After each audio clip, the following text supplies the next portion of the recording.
안녕하세요. 용산에 살고 있는 30대 후반 여자입니다. 제가 30년 넘게 살면서 나름 많은 경험을 했다고 자부했는데 최근 역대급으로 힘든 일을 겪었어요. 어디 가서 말하기 창피할 정도라서 혼자 속으로 끙끙 앓고 있었는데 너무 답답한 마음에 사연을 보내봤어요. 처음엔 이 사연을 보낼까 말까 고민 엄청 많이 했었는데 그래도 고구마를 먹은 듯한 이 답답함을 풀고 싶어서 보내게 됐어요. 남편도 이 사연을 보내보는 게 어떠냐고 말해주기도 했고요. 제가 한동안 우울증 때문에 고생할 정도로 저에게 아주 큰 고민을 안겨준 사람은 바로 신우이였는데요. 아가씨 때문에 한동안 우울증 약을 복용할 정도로 하루하루 정말 고통스럽고 힘들었습니다. 동갑내기 남편과 결혼하기 전부터 남편한테 4살 어린 여동생에 대해서 종종 들어왔었어요. 남편과 연애할 당시 남편의 여동생과 빨리 친해지고 싶다는 생각을 했어요. 솔직히 시누이가 될 사람이라서 잘 보이고 싶은 마음이 있기도 했고 주변 친구들 보면 남자친구 여동생과 단둘이 영화 보고 밥 먹는 걸 보면 정말 부럽더라고요.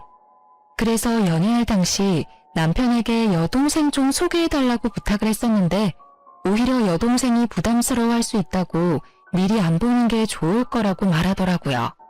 그 말을 듣는 순간 좀 서운했었는데요. 그 당시 이미 결혼한 친구들은 뭐하러 미리 사서 고생을 하냐고 저한테 잔소리를 했습니다. 시누이가 시어머니보다 더 심한 시집살이를 시킨다고 하더라고요. 그래서 미리 만나면 그만큼 미리 시집살이를 당하는 거라면서 절대 먼저 만나지 말라고 경고했어요. 친구들 말대로 미리 만나지 않는 게 정말 다행이었더라고요. 아무튼 남편은 여동생을 끔찍이 아껴왔었어요. 남편과 시부모님 말로는 아가씨가 어릴 적부터 많이 아팠었다고 해요. 몸이 워낙 약한 상태로 태어났기 때문에 온갖 잔병은 다 앓고 지냈다고 하네요. 어떤 병 때문인지는 잘 기억이 안 나지만 몇 번 수술까지 받았을 정도라고 해요. 지금은 감기도 잘 안 걸릴 정도로 건강해요.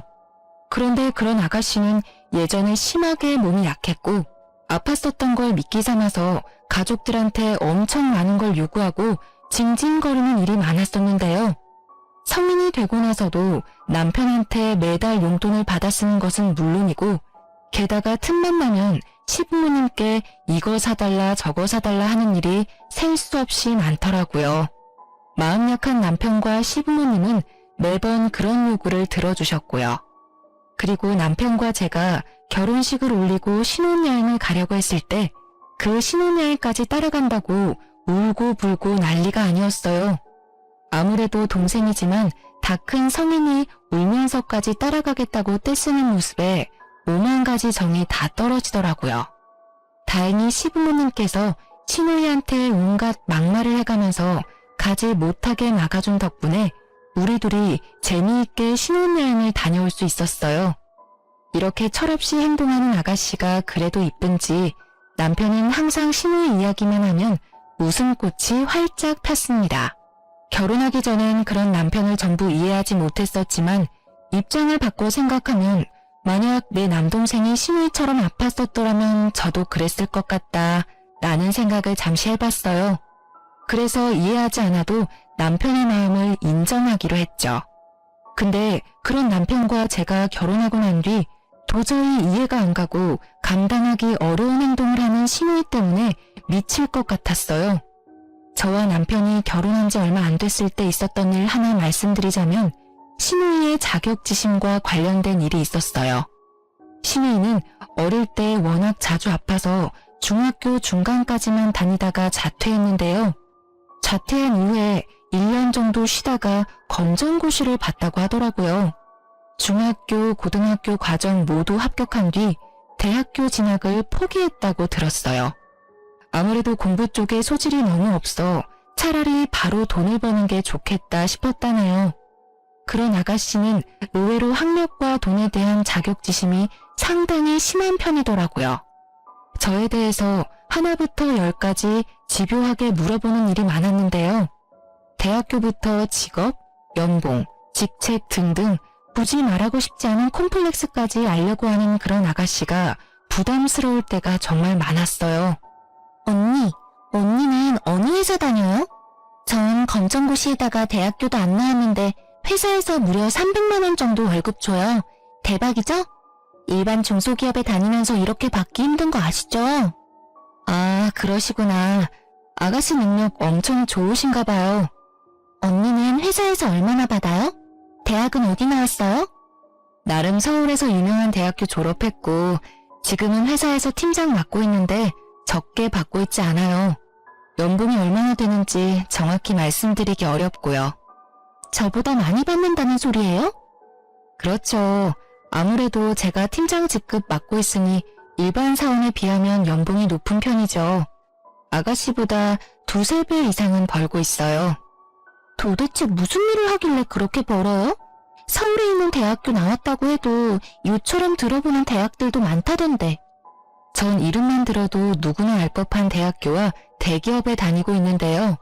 정확히 어느 대학교를 졸업했고 어느 기업에 다니고 있는지 자세히 말할 순 없지만 아가씨한테 대학교부터 다니는 회사, 연봉 등등 전부 말해주니 얼굴이 새빨갛게 변하더라고요.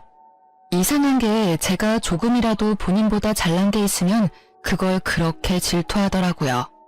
그리고 저희 시댁은 하루 벌어서 하루 살아갈 정도로 여유가 있는 집안은 아니었어요. 예전에 아가씨가 아팠을 때 모아둔 돈을 전부 병원비로 다 쓰게 돼서 예전에 비해 여유가 없다고 하더라고요. 근데 그런 시댁과 다르게 저희 친정집은 여유가 있는 편이에요. 아버지가 운이 좋게 사업이 잘 되던 편이라 그 덕분에 전 부족하지 않게 살았었는데요. 아가씨는 처음에는 우리 친정집에 대해서 전혀 관심이 없었는데 우연히 제가 친정 부모님께 받은 명품 가방을 보고 저희 친정집에 대해 물어보기 시작했어요. 언니, 이 가방 어디서 났어요? 언니가 직접 산 가방이에요? 이거 구하기 정말 힘든 가방이라던데. 한정판 아니에요? 언니 능력 대박이다. 아, 이거 친정엄마가 사주신 거예요. 몇 달 전에 제 생일이었잖아요. 그때 친정엄마가 직접 백화점에 가서 구해주셨어요. 아까워서 들고 다니지도 못해요. 정말요? 친정 부모님께서 명품 가방 사줄 정도로 능력이 좋으신가 보네요. 아, 부모님이 좀 여유가 있으신 편이죠. 근데 부모님이 돈이 많으신 거지 제가 많은 게 아니라. 도대체 무슨 일을 하시길래 이런 비싼 가방도 아무렇지 않게 사주시는 거예요? 아버지가 사업하세요. 저도 자세한 건 모르는데 그 사업이 잘 운영되고 있어서 이런 가방도 선물 받고 하는 거예요. 혹시 검은 돈 만지시는 분 아니죠? 겉보기에 멀쩡한 회사인 것 같아도 뒤가 구린 그런 사업장 많다고 하던데. 갑자기 비아냥거리는 말투로 저희 친정아버지 일에 대해 함부로 말하더라고요. 다른 건 몰라도 부모님에 대해 함부로 말하는 건 너무하잖아요. 저도 모르게 화를 내버렸습니다. 검은 돈이라뇨. 말씀이 너무 지나치신 거 아니에요? 장난칠 게 따로 있지. 왜 저희 친정아버지 일에 대해 그렇게 함부로 말할 수가 있어요? 우리 아버지 엄청 힘들게 시작해서 회사 크게 만드신 분이에요. 당장 사과해줘요. 언니, 그렇게까지 화낼 필요까진 없잖아요. 그냥 장난으로 말한 건데 그렇게 예민하게 반응하면 제가 정말 나쁜 사람 같잖아요. 그냥 그런 사람들이 있다는 말이지. 언니 아버님이 그런 사람이라고 말한 건 아니었어요. 그리고 솔직히 말해서 언니가 뭐라고 이런 가방 선물 받고 들고 다니나 싶었어요. 부모 하나 잘 만나서 엄청 호사 누리고 사네. 이런 생각한 건 맞아요. 말이면 다예요. 제가 부모님 덕분에 남들보다 조금 더 편하게 산 건 맞지만 좋은 대학교 나오고 좋은 직업까지 얻게 된 건 다 제 노력이에요. 고작 이 가방 하나로 저를 너무 편하게만 살아온 사람 취급하지 마세요. 언니 능력에 비해서 정말 편하게 살고 있는 건 잊지 마세요. 솔직히 저도 어릴 때 아프지만 않았어도 언니보다 더 멋지게 살 수 있었을 텐데. 만약 내가 언니랑 똑같은 조건에서 시작하고 살았더라면 제가 더 괜찮았겠죠. 그거 다 핑계예요. 아가씨처럼 어릴 때 아팠던 사람들도 지금 멋지게 살고 있는 사람들 많아요. 그리고 아가씨도 대학 충분히 갈 수 있었고 노력만 했었더라도 남들처럼 떵떵거리면서 살 수 있었을 거예요. 근데 본인도 공부 쪽에 영 소질이 없으니까 대학 안 가고 바로 일 시작한 거 아니에요? 그러면서 대학 나온 사람들 항상 무시하고 본인보다 돈 조금이라도 버는 사람들 안 있고하고 가끔 보면 아가씨 자격지심 너무 심해요. 오히려 인생 편하게 사려는 건 아가씨 아니에요? 와, 언니 말하는 거 진짜 밥맛이네요. 언니가 절 그렇게 생각하고 있는 줄은 몰랐네요. 저야말로 아가씨가 절 그렇게 생각하고 있는 줄은 몰랐어요. 지금 아가씨랑 대화할 가치가 없다고 봐요. 본인이 대학 안 가고 여유로운 집안에 태어나지 않은 거에 대해서 합리화하면서 남들 깎아내리는 게 정말 취미인 사람이라 느낄 정도로 질투가 심하고 남을 본인보다 낮추는 게 심했어요. 이날 사건 이후로 이상하게 아가씨의 씀씀이가 엄청 커진 게 눈에 확 들어오기 시작했어요.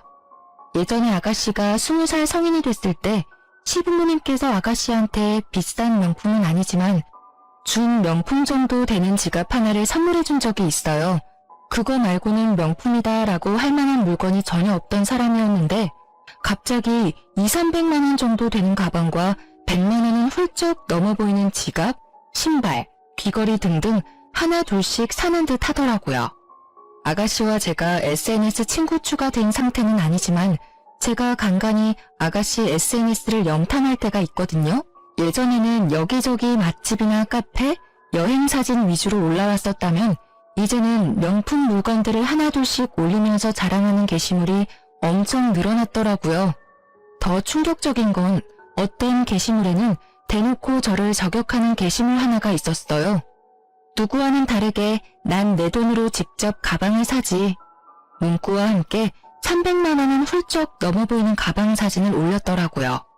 게다가 그 가방은 제가 친정 부모님께 선물 받았던 가방 브랜드와 같았어요.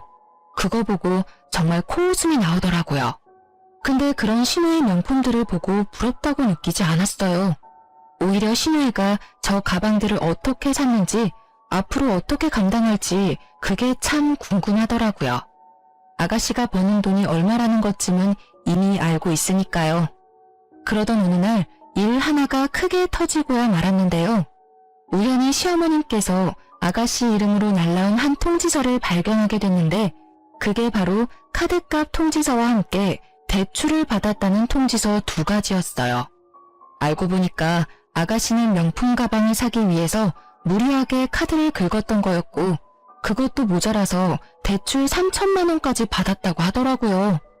처음엔 가방 한두 개만 사려고 카드 할부를 했다고 했는데 본인 월급으로 그 할부값도 감당하지 못할 것 같아서 조금씩 대출을 받기 시작했다네요. 그렇게 대출을 받아서 많은 돈이 자기 통장에 찍히니까 그걸로 카드값을 갚으려고 했던 걸 멈추고 여러 물건들을 사들이기 시작했다고 하네요. 결국 걷잡을 수 없이 일이 커졌다고 해요.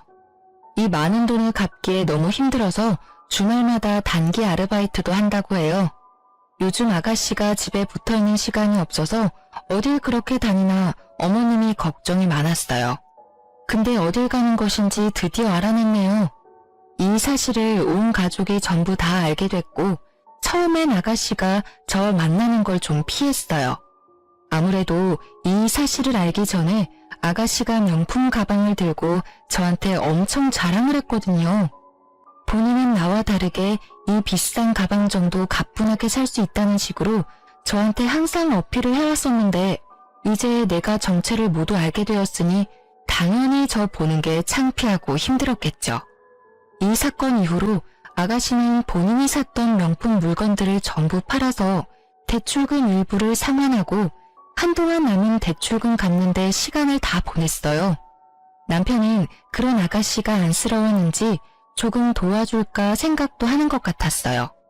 근데 제가 그런 아가씨 도와주는 순간 용돈 끊길 준비나 하라고 말했더니 도와주지 않더라고요. 시부모님도 당연히 그런 시누이를 도와주지 않으셨고요. 그 이후에 좀 잠잠한 듯 했지만 아가씨의 진상 행보는 끝이 나지 않았어요. 또 어떤 일이 있었냐면 제가 남편과 해외여행을 가기 위해서 준비했을 때였는데요. 제가 남편과 결혼하고 난 뒤 제대로 된 여행을 간 적이 없었어요. 그래서 남편과 해외여행을 가보기 위해 준비하게 됐었는데요. 근데 아가씨는 우리가 여행을 간다는 것 자체가 마음에 들지 않았나 봐요. 갈 거면 나랑 엄마 아빠도 데리고 가지. 왜 둘만 쏙 갈 수가 있어? 엄마도 그렇게 생각하지 않아? 언니랑 오빠 우리까지 데리고 갈 능력은 되잖아. 그런데 왜 우리만 쏙 빼놓고 둘만 가냐 이 말이야. 우리 그렇게 능력 좋지 않아요. 그리고 우리도 결혼하고 나서 처음으로 여행 가는 거라서. 맞아. 그리고 엄마 아빠도 가만히 있는데 왜 너가 설쳐? 너가 몰라서 하는 말인데 새아기가 작년에 우리가 집에만 있는 게 안쓰럽다고 관광여행 보내줬어. 그리고 이번에도 같이 가자고 물어봤는데 우리가 안 가겠다고 거절한 거야. 그러니까 중간에서 이간질할 생각 절대 하지 말고 너나 우리한테 잘해. 딸인 너는 우리한테 정작 아무것도 안 해주고 있으면서 왜 잘하고 있는 새언니를 잡으려고 하냐? 으이그. 왜 자꾸 나한테만 뭐라고 해? 내 생각이 틀린 건 아니잖아. 나도 해외여행 가보고 싶었는데. 해외여행 가고 싶으면 가고 싶다고 말해. 괜히 잘하고 있는 사람 트집 잡지 말고. 중간에서 이간질을 하려고 했던 아가씨는 오히려 시어머님께 혼났어요. 그게 마음에 들지 않았는지 한동안 입 쭉 내밀고 삐져 있더라고요. 그렇게 한창 여행 갈 준비를 하고 있었는데 여행 가기 하루 전날 갑자기 아가씨가 우리 집에 놀러 왔더라고요. 저와 남편은 갑자기 집에 놀러온 아가씨 때문에 엄청 당황했었는데요. 아가씨, 갑자기 말도 없이 무슨 일로? 저희 내일 여행 가야 해서 이것저것 준비하느라 바쁜데. 많이 바빠요? 심심해서 왔어요. 저 집에 있었는데 너무 할 게 없어서요. 그래서 언니 생각나길래. 내일 여행 가는 날이죠? 그 전까지만 언니랑 오빠랑 같이 놀다가 같이 나가도 돼요?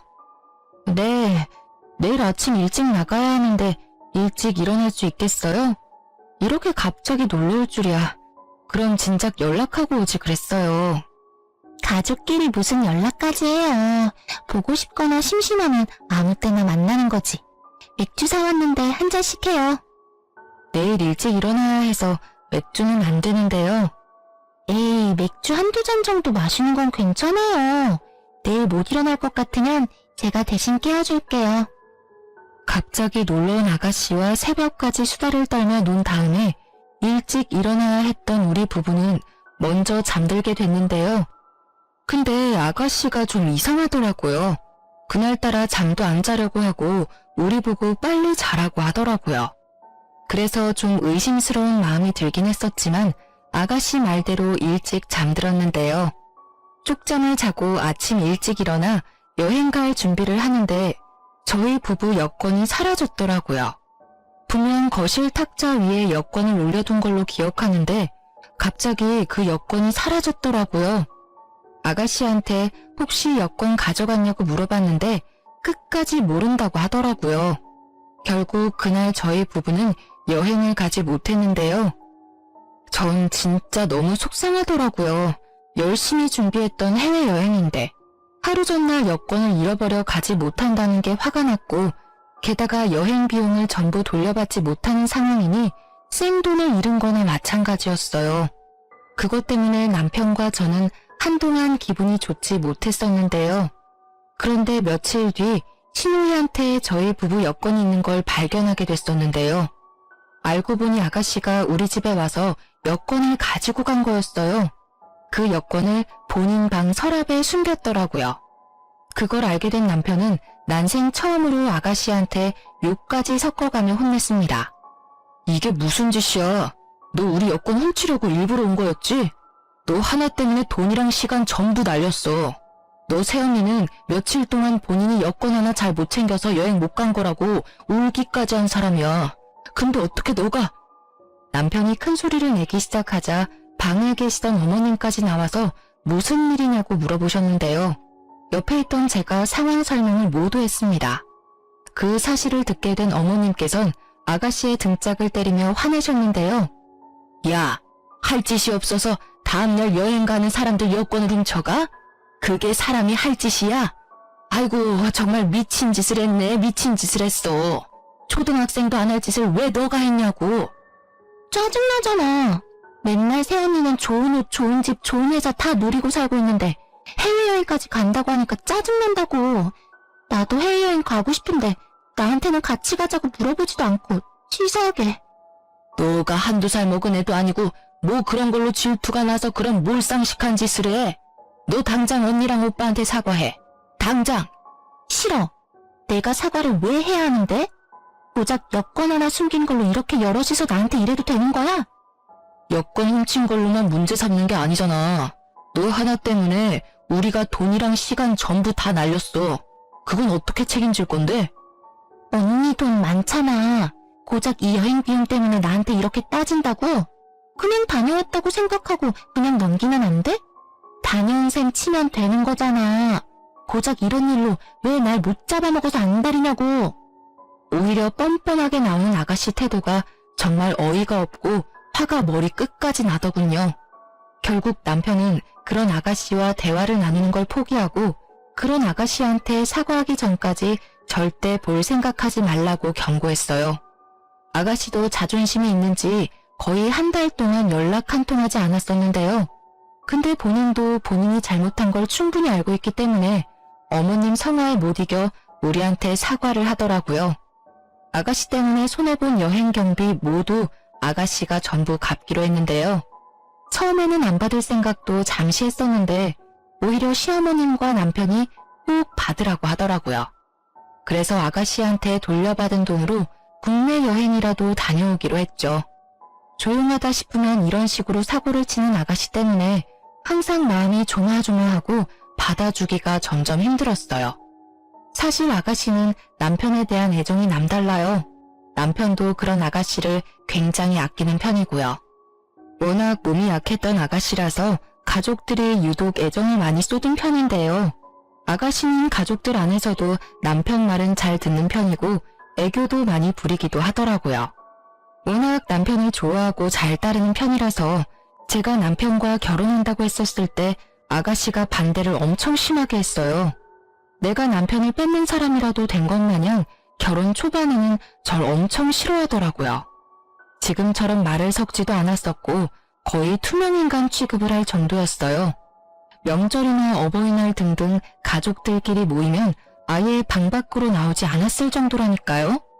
시간이 지나면서 자연스럽게 말도 섞고 그렇게 됐지만 여전히 저를 향한 질투가 없어지진 않았었어요. 그런 신우이가 언제 한 번은 절 죽일 뻔한 사건 하나가 있었는데요. 저와 남편은 아이를 그렇게 좋아하지 않아 아이를 가질 계획이 전혀 없는 딩크족이었어요. 시부모님도 그걸 알고 계셨고 아이 가지라고 강요할 생각 전혀 없다고 하셨고요.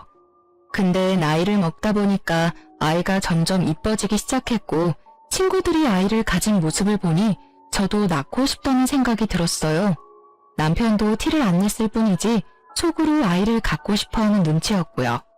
그렇게 저와 남편은 오랜 기간 이야기를 나눈 끝에 아이를 갖기로 했어요. 결혼한 지 약 4년 정도 됐을 무렵에 아이를 갖게 됐었고 시부모님이 굉장히 좋아하셨어요. 사실 하루라도 빨리 손주보고 싶었는데 우리가 워낙 아이 가질 생각이 없다고 단호하게 말해서 속상했다고 하더라고요. 그런 저희가 마음을 바꿔준 게 너무 고맙다고 매일매일 콧노래를 부를 정도였는데요. 근데 시부모님과 다르게 아가씨 반응은 굉장히 좋지 못했었는데요. 오히려 저희한테 화를 버럭버럭 내더라고요.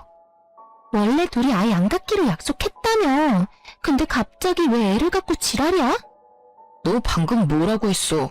지랄? 너 말 그딴 식으로밖에 못해? 부부가 아이 갖는 게 왜 지랄인데?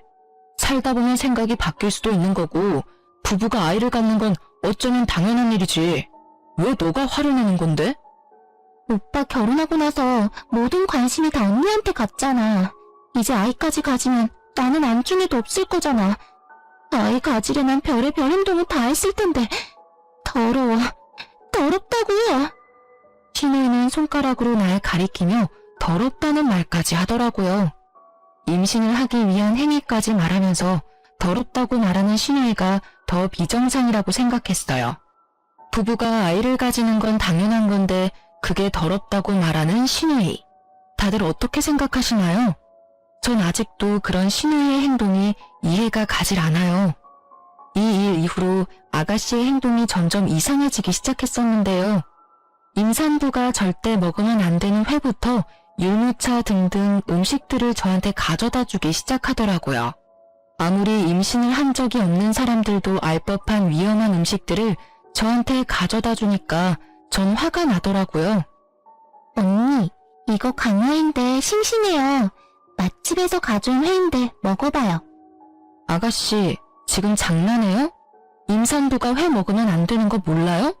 엊그제는 저한테 율무차, 육회 이런 거 먹으라고 주더니 이젠 회까지 주네요? 이런 거 임산부가 먹으면 안 되는 음식인 거 모르고 가져온 거예요? 아니면 알면서도 일부러 가져온 거예요? 아니, 뭘 그렇게까지 화를 내요. 원래 언니가 회 좋아했으니까 비싼 돈 주고 사온 건데. 임신하기 전에는 내가 회 사달라고 해도 절대 안 사주더니 왜 이제 와서 회를 사주냐 이 말이에요. 우리가 아이 갖는 거 그렇게 싫어하더니만 이제 이 아이 못 태어나게 하려는 거예요? 언니, 말 정말 섭하게 하네요. 내가 임신을 해봤어야 먹으면 안 되는 음식 이런 걸 알죠. 언니 생각해서 비싼 돈 주고 사왔더니만. 분명 알고 있는 사람이었어요. 근데 끝까지 몰랐었다며 오리발을 내밀더군요. 이 사실을 남편한테 알리고 싶었지만 괜히 남매 사이 이간질하는 것만 같아서 일단 말하지 않고 있었는데요. 한동안 아가씨와 대면대면하면서 지내고 있었는데 계속 이렇게 지내면 안 될 것 같았는지 아가씨가 먼저 사과하면서 다가오더라고요. 언니, 미안해요. 제가 정말 몰라서 했던 행동이었어요. 알면 절대 그런 음식들 안 줬겠죠. 아니에요. 제가 예민했어요.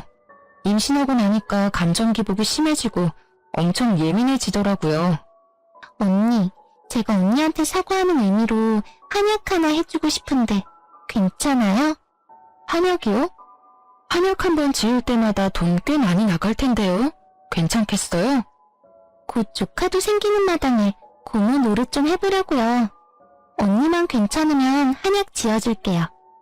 임산부한테 좋은 한약 지어준다고 하길래 언제같이 한의원에 가려나 기다리고 있었는데 갑자기 아가씨 혼자 한의원에 다녀왔다고 하더라고요. 본인 다이어트 한약 타온 김에 제 한약까지 타왔다고 하는데요. 아무리 날 위에 맞춰준 한약이라고는 하지만 제가 직접 가서 맞춘 한약이 아니라서 먹기가 좀 그렇더라고요. 그래서 일단 아가씨한테 잘 먹겠다고 말한 뒤 하나도 먹지 않았어요.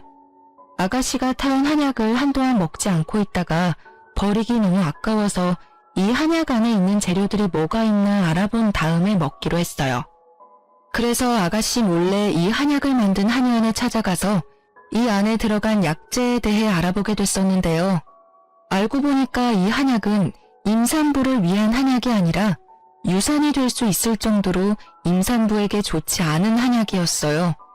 이 사실을 알게 된 저는 심장이 갑자기 마구 뛰기 시작하더라고요. 제가 이걸 하나라도 먹은 순간 내 뱃속에 있는 우리 아기가 죽을 뻔할 수 있었다는 게 무서웠어요. 그래서 전 집에 가서 엄청 울었습니다. 제가 뭘 그렇게 잘못했길래 이런 한약까지 타면서 우리 아이를 죽이려고 했던 걸까 수많은 생각이 들더라고요. 퇴근하고 집에 돌아온 남편은 왜 그러냐고 물어보더라고요. 그래서 그런 남편한테 이제껏 있었던 일에 대해서 전부 솔직하게 말했어요. 회, 육회 등등 음식을 가져다 준 것부터 한약까지 전부 말했습니다. 뒤늦게 이 사실을 알게 된 남편은 이걸 왜 지금 말하냐고 저한테 화내더라고요. 그리고 그런 저를 데리고 바로 시부모님 집으로 향했습니다. 거실에서 시부모님과 아가씨는 TV를 편하게 보고 있었는데요. 남편은 그런 아가씨를 보자마자 바로 뺨을 때렸어요. 뺨을 맞은 아가씨는 얼굴이 빨갛게 올라왔고 펑펑 울더라고요. 너는 오자마자 이게 무슨 짓이야? 갑자기 애를 왜 때리고 그래? 엄마, 얘 당장 내보내. 인연이 내 아이 죽일 뻔한 살인범이야. 이런 살인범을 이제껏 내 동생이라고 데리고 살았던 게 내가 미친놈이지. 살면서 남편이 이렇게 화낸 모습은 처음 봤어요. 어머님과 아버님도 그런 남편의 모습이 몹시 당황한 눈치였어요. 아가씨는 엉엉 울기만 할 뿐 그 어떤 말도 하지 않더라고요. 무슨 일인데 그래, 어? 엄마 아빠, 얘가 은영이한테 한약 준 거 알고 있지? 그 한약이 아이한테 좋은 한약이 아니라 아이 죽일 수 있는 그런 한약이래. 그거 한 번이라도 먹었으면 아이가 죽거나 산다고 해도 멀쩡하게 태어날 수가 없다고 그랬다네. 그런 사실을 숨기고 이 사람한테 한약을 준 거라고. 은영이가 좀 의심스럽다고 안 먹어서 다행이지. 하나라도 먹었으면 어쩔 뻔했어? 김우영, 그게 사실이야? 어? 너 입으로 당장 말해봐. 네 오빠가 한 말이 사실이냐고. 맞아. 일부러 그랬어. 언니가 너무 싫었거든. 이제껏 오빠는 나만 좋아하고 나만 보살폈는데 그런 오빠가 갑자기 이 여자랑 결혼하고 게다가 아이까지 가졌으니까 그게 너무 속상했어. 이 여자가 내 오빠 뺏어간 것도 열받는데 이제 애까지 생겼으니 날 거들떠보지도 않을 거잖아. 오빠는 내 거라고. 아무리 그래도 그렇지. 애를 죽일 생각을 해? 이거 엄연히 살인미수야. 너 절대 가만히 안 둬. 알겠어? 나 오빠 동생이야. 나만 좋아하고 이뻐해야지. 제발 가지 마. 나만 좋아해달라고. 나 오빠 정말 좋아해.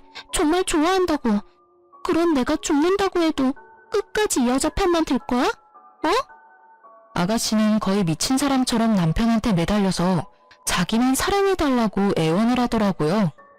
남편은 그런 아가씨를 밀치면서 화를 내고 온갖 욕을 다 했습니다. 남편한테 매달리는 아가씨의 모습을 보니 정말 말이 나오지 않더라고요. 애정결핍이 심한 사람이라고는 보이지 않고 오히려 이게 잘못된 사랑이 아닌가 싶더라고요. 이게 남매 사이라고 도저히 보이지 않았어요. 속으로 아가씨가 남편을 오빠가 아닌 남자로 보고 있던 게 아닐까? 라는 생각을 잠시 해보기도 했었는데요. 이 사건 이후로 저희 부부는 한동안 시댁에 가지 않았었는데요. 시부모님만 밖에서 따로 만났었어요. 시부모님 집으로 가면 아가씨가 있기 때문에 일부러 피하기 위해 가지 않았었는데요. 이 사건 이후로 시부모님도 그런 아가씨와 대화를 절대 나누지 않는다고 합니다. 그리고 얼마 뒤 시부모님은 큰 고민 끝에 그런 아가씨를 파양하겠다고 하더라고요. 그게 무슨 말이냐고 물었는데 알고 보니까 아가씨는 입양됐다고 해요. 아주 어릴 적에 입양을 했었고 아주 애지중지 키웠다고 합니다. 남편은 그런 아가씨가 입양된 동생이라는 사실을 알고 있었고 그래서 더 잘해줬다고 해요.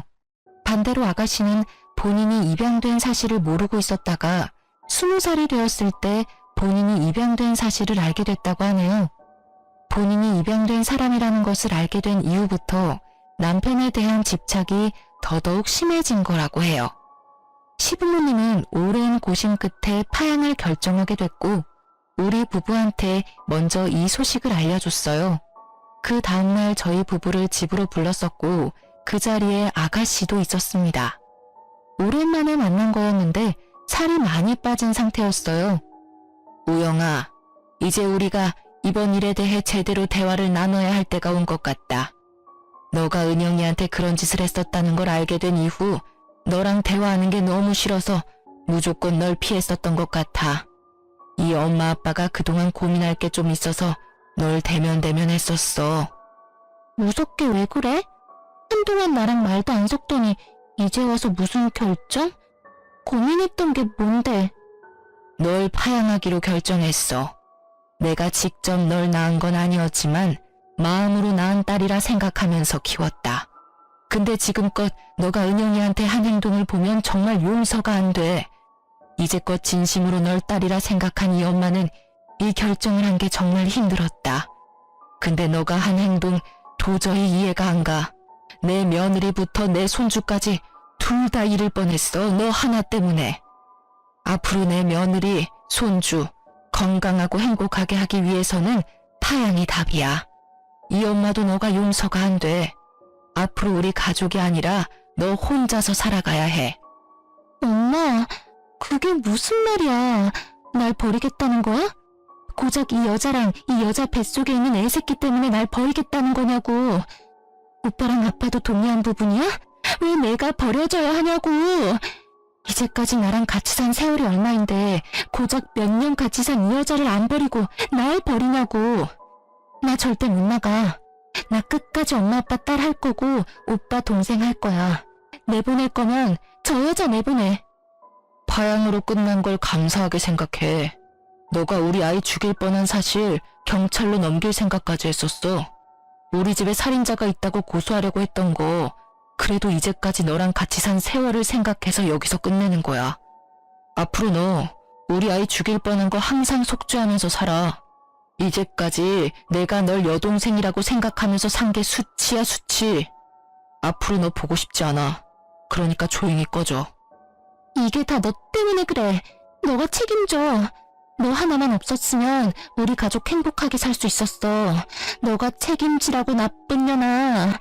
지금 당장 내 눈앞에 안 사라지면 내가 너 또 죽일 거야. 아가씨는 귀신이라도 들린 사람처럼 저한테 달려들더니 머리채를 잡더라고요. 남편과 시부모님은 놀란 나머지 그런 아가씨를 바닥으로 내동댕이 쳤습니다. 바닥에 넘어진 아가씨는 철없게 울더니 결국 기절을 하고 말았어요.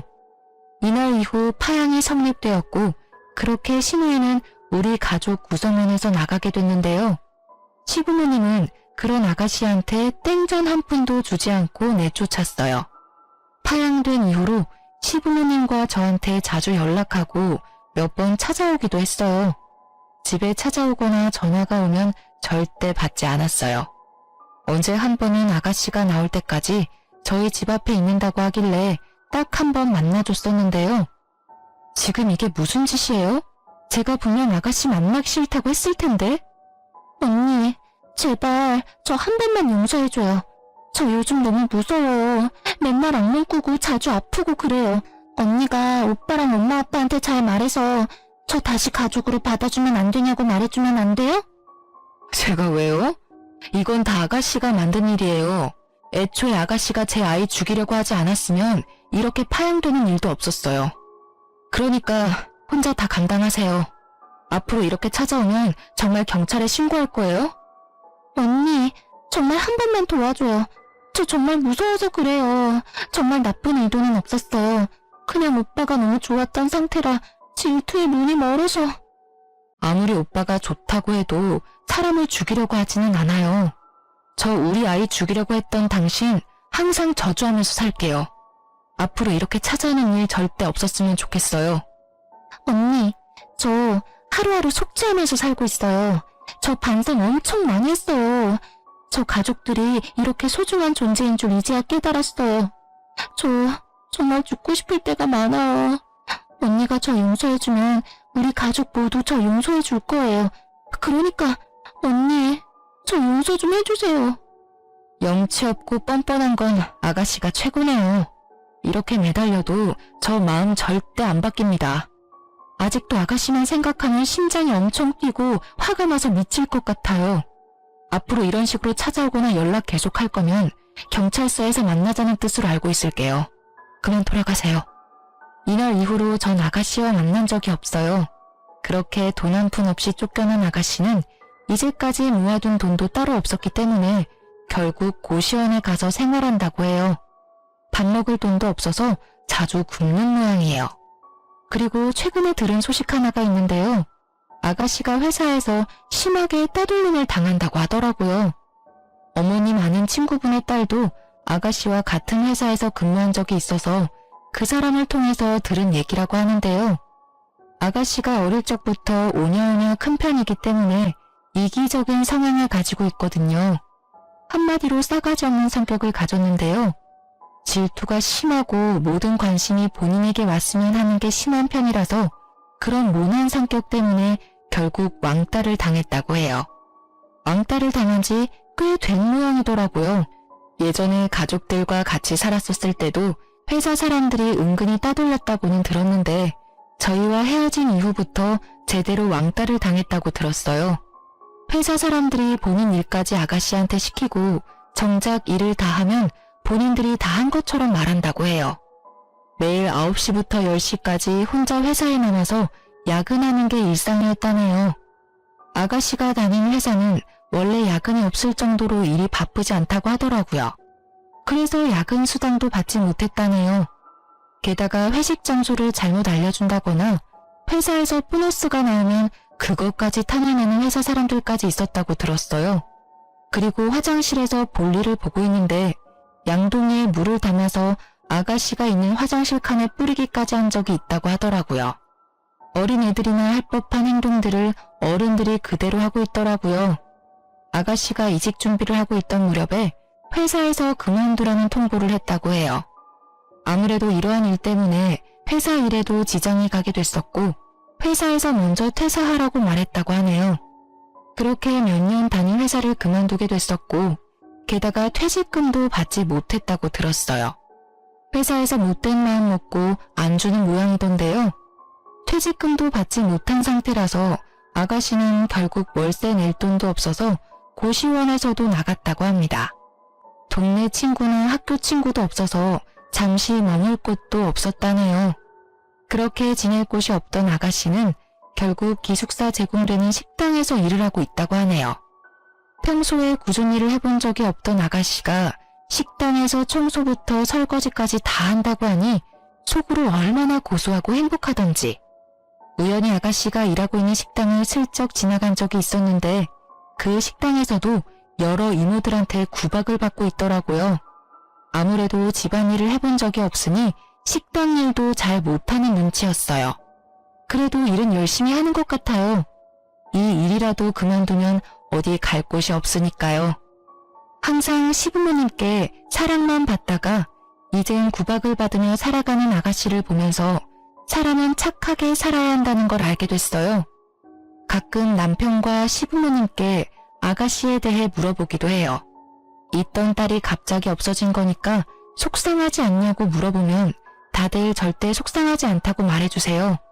이렇게 연을 끊지 않았다면 앞으로 더 큰 일이 발생했을 거라고 하더군요. 사실 남편과 시부모님의 속은 많이 아플 거라고 생각합니다. 아무리 아가씨가 입양된 딸이었다고 해도 진심으로 가족으로 생각했기 때문인데요. 사랑만 주면 될 것 같았는데 오히려 그 사랑이 잘못된 길로 가도록 만들 줄은 몰랐던 거였죠. 그래서 전 그 아픔이 금방 사라질 수 있게 며느리로서 최선을 다해 시부모님께 딸처럼 행동할 생각입니다. 전 이번 일로 많은 교훈을 얻게 됐어요. 질투가 사람의 눈을 이렇게 멀게 만들 수 있다는 걸요. 지금도 여전히 아가씨 생각만 하면 이가 갈리고 화가 미친 듯이 나는데요. 남편과 시부모님만 생각하면 내가 참는 게 좋을 것 같다는 생각을 아예 안 해본 건 아니었어요. 하지만 내 아이를 위해서라면 참으면 안 됐던 일이었어요. 아가씨 때문에 하나밖에 없는 우리 아이가 죽을 뻔했잖아요. 이렇게 이쁘고 사랑스러운 우리 아이를 못 봤을 수 있었다는 생각에 심장이 쿵 하고 내려앉는 기분이 들고 아가씨가 용서가 안 돼요. 아가씨가 파양된 이후로 얼마 지나지 않아 아이를 낳게 됐었는데요. 건강하게 태어난 우리 아들을 보면 화난 마음도 싹 사라지더라고요. 시부모님과 남편은 우리 아들을 너무 이뻐하는데요. 특히 우리 시어머님은 우리 아들만 보면 세상 좋아 죽으려고 해요. 이렇게 이쁜 우리 손자 못 태어났으면 어쩔 뻔봤냐면서 하루에도 수십 번 영상통화까지 하고 있답니다. 남편은 최근에 회사에서 승진했어요. 저도 곧 회사로 복귀할 예정이고요. 아이 한 명이 태어나서 그런지 생각보다 나갈 돈이 많더라고요. 때마침 남편이 승진하고 연봉이 오른 덕분에 아이 키우는데 크게 문제될 게 없어요. 그리고 저도 회사 복귀한다면 우리 아들 먹고 싶은 거 더 많이 먹일 수 있을 것 같아요. 제가 회사 복귀하면 시어머님께서 우리 아들 돌봐주신다고 하더라고요. 원래 친정어머님을 봐주신다고 했는데 이건 시어머님이 양보 못한다고 본인이 꼭 키울 거라고 단호하게 말씀하셨어요. 우리 아들 이렇게 사랑받으면서 지내고 있습니다. 아가씨의 빈자리가 느껴지지 않고 우리 가족은 정말 행복하게 잘 살고 있어요. 아들이 태어난 순간부터 어머님과 아버님은 아가씨의 존재를 잊고 사는 것 같아요. 그만큼 우리 아들 존재가 이렇게 큽니다. 한동안 이기적이고 못된 아가씨 때문에 속이 말이 아니었는데 앞으로 남은 인생 정말 행복하게 잘 살 생각입니다. 지금껏 제 이야기를 들어주셔서 감사해요.